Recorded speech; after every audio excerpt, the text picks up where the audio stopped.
you have body dysmorphia? What about an eating disorder? Would you like to relive your teenage anxiety? No? Now what if it was portrayed in a game with a heartwarming autobiographical narrative about staying true to yourself where you multitask the life of a teenager through a series of minigames? Order Consume Me now on Steam for $14.99. Call this number 420-069-6767 to get your copy today. This is not a real number. Side effects may include depression, sheeshing just like me for real, developing an existential crisis, wondering if your story even begun, or triggering repressed memories and needing a shit ton. Hey y'all, emergency player here. I just finished playing the game Consume Me. This is an indie game developed by Jiao, Hsia, and AP Thomson. It's an autobiographical game where you live out the teenage life of the developer Jenny, and you balance your life and schedule through a series of minigame vignettes. You start off worried about your diet, and a lot of the game revolves around the eating minigame, where you have to complete a Tetris grid of food while staying under a certain calorie count, or in this game, bites. I loved this game, and it consumed me over its short 6-hour story. The game drew me in with its unique take on eating disorders, body dysmorphia, and anxiety that I've really come to relate to, especially recently. It integrates its narrative with its gameplay in a way that's unique to video games and can't be replicated in other mediums such as films or books. However, upon finishing the game, I was surprised to find that the theme of the game wasn't about self-image or eating disorders. In fact, they were actually a metaphor for the larger theme and the overall story that Jenny wanted to tell. This video is my analysis of the theme and how it really spoke to me. To do this, I will be going over spoilers for the game, and I highly suggest you play the game yourself before watching the rest of this video. If you are still on the fence about playing this game, here's my non-spoiler review of Consume Me. It's a really good game. And for the rest of you, allow me to talk about Consume Me, body dysmorphia, eating disorders, staying true to yourself, and weirdly enough, Christianity.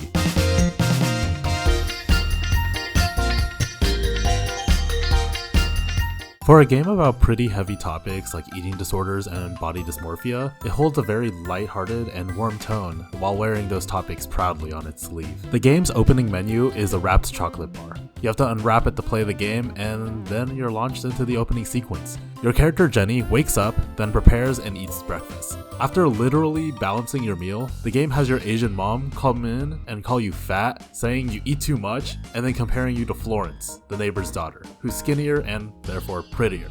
Is this a canon event for Asians? This sequence triggered me so hard. I experienced this so much as a kid, and I literally thought the character we were playing as was Filipino. I think the Ayash at the beginning should have told me that they were Chinese, but yeah, no, it just felt like a canon event. After the trauma-inducing conversation with your mom, you talk to yourself in the mirror and reflect on your mom's words. Then you create a diet with a specific weight goal. This kicks off everything in the game and establishes the source of Jenny's motivation. This goal didn't come from her own willingness, it came from her mom. And we'll see this theme repeated throughout the game. Every day that you play in this game will always begin with a food minigame. This is a Tetris style minigame where you pick one of 3 food items and then try and fit them onto the board to cover your hunger while staying under a calorie count. This is a very clever way to gamify eating habits, as many foods you eat don't fulfill you and just end up being empty calories. It's something that I go through a lot when I decide what I want to eat. I try to find a balance between being full and not just snacking on empty calories. Then if I do eat empty calories, I feel bad about myself, which Jenny does a lot when you overeat in this game. It also reminds the player consistently about the body dysmorphia that Jenny faces, with Jenny constantly checking her weight at the end of each week that you play. If you go over your bites, you can burn them off with exercise, but it comes at the cost of your free time that you really could be spending doing other things such as studying, chores, or seeing friends. Even when losing weight isn't the objective of the chapter, it remains a constant that always persists in Jenny's mind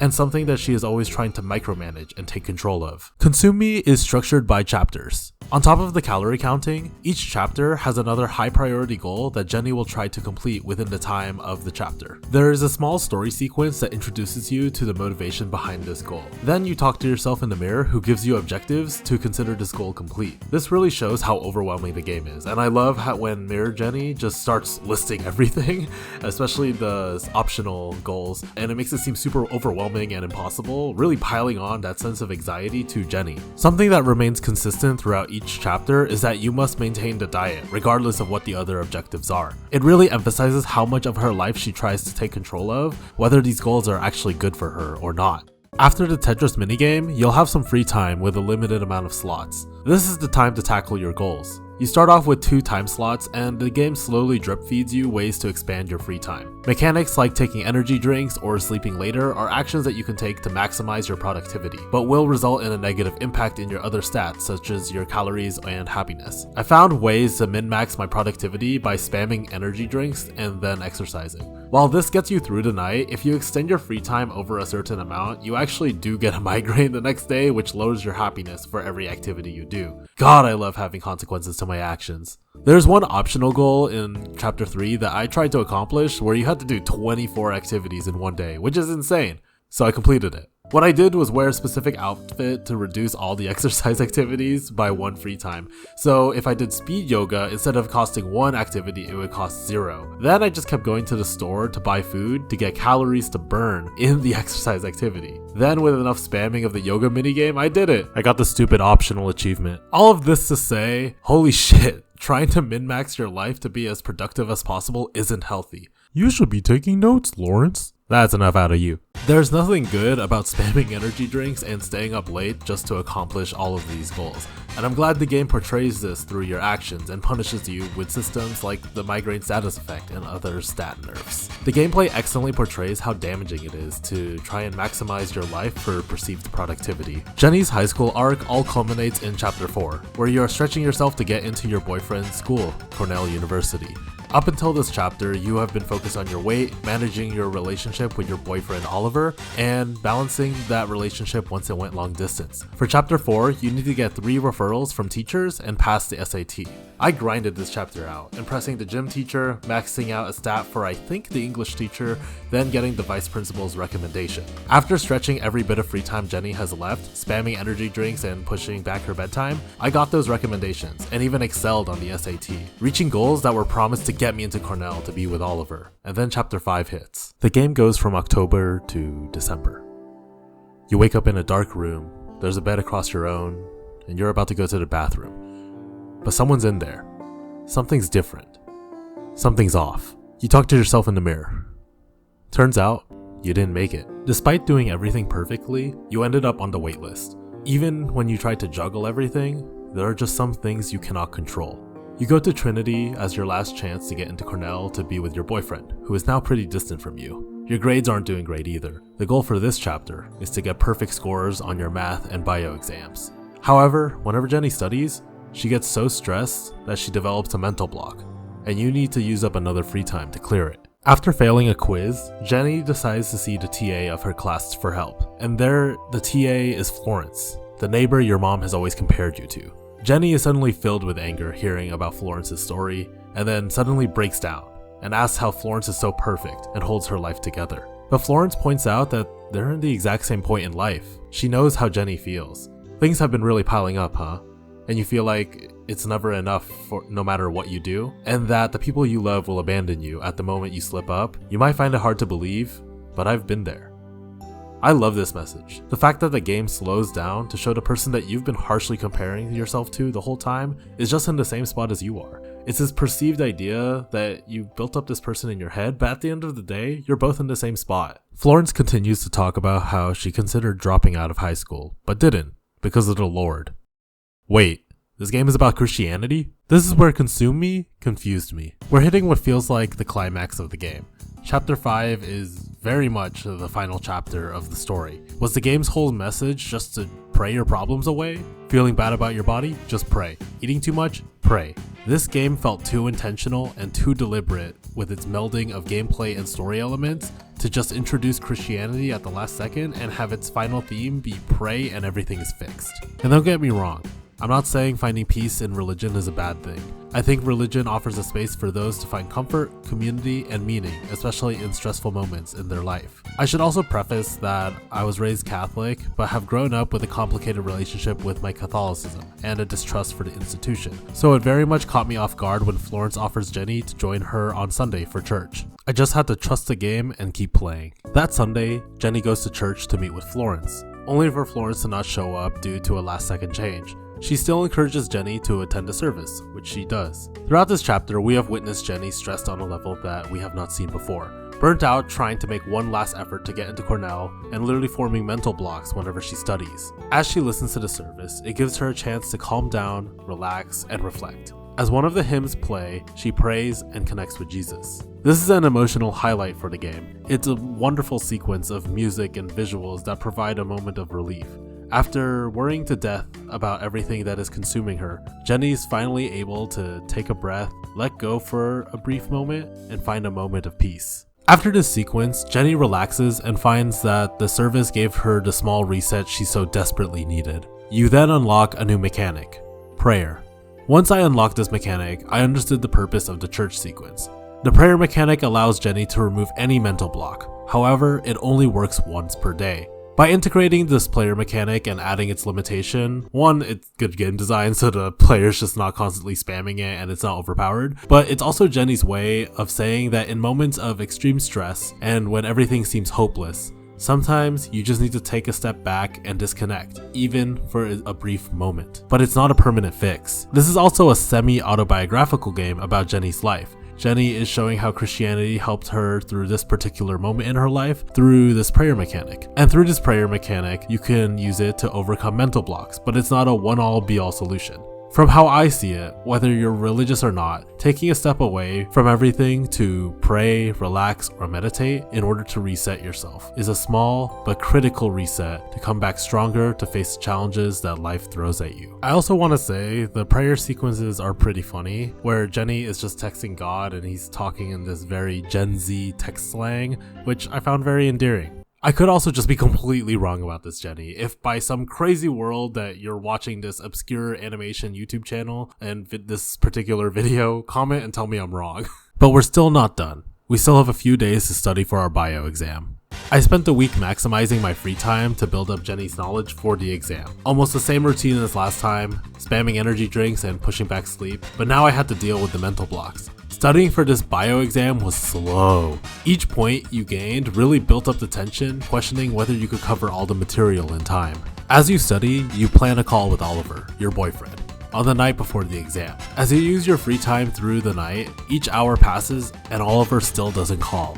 Finally, the phone rings. You go off on Oliver, saying how he hasn't been considerate of your time and how hard you've been trying to work to get into Cornell just to be with him. All of these late nights, all of these energy drinks, all these nights of studying, all for him. And then Oliver says, this isn't going to work out. He intended to tell you after the semester was over, but decided to break up now. This devastates Jenny. Any studying you did for the exam, out the door. You enter the room of the exam, and you failed your final semester. The semester ends, and you go home in a sea of sorrow. Enter Chapter 6. In your room, you talk to yourself in the mirror. At this point, if you spent all the time to reach the main objectives and attempt to achieve every goal in the game, this is where I feel you'll get the most out of the story. Jenny asks Mirror Jenny, what happened? We achieved all of our goals, but we still failed. Apparently, I performed so well that Mirror Jenny makes a joke about how it seems like this isn't my first time playing the game. But Mirror Jenny says, yeah, you tried to optimize your life, perfecting every goal, but you still got a bad ending. So if Jenny did everything right, why does she have the bad ending?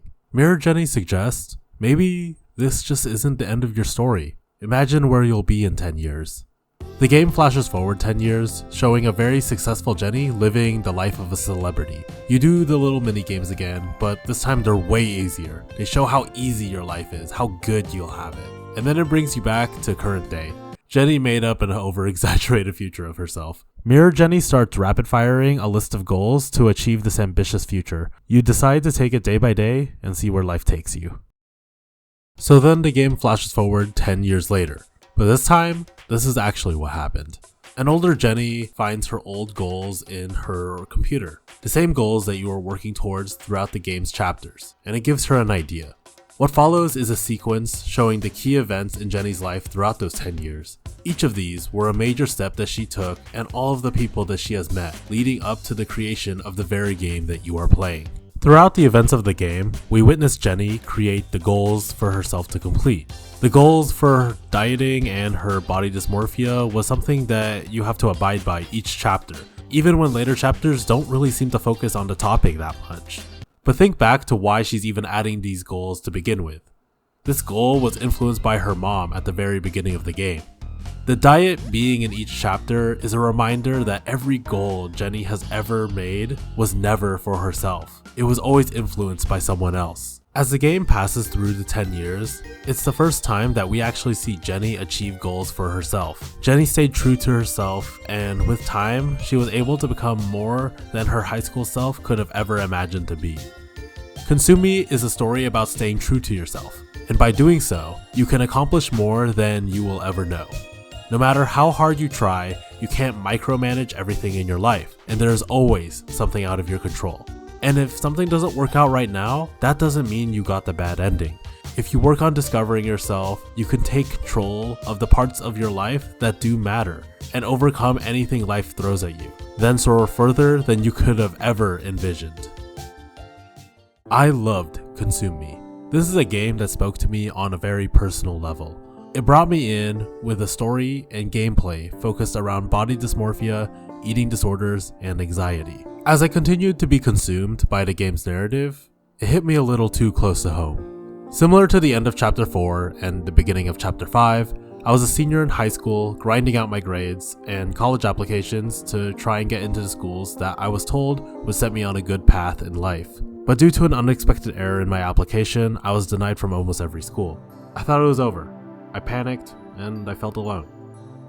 But then I stepped back and I took some time to figure out my options. I picked the one that was a little risky but felt right. Through that decision, I was able to discover myself and figure out what I want in life.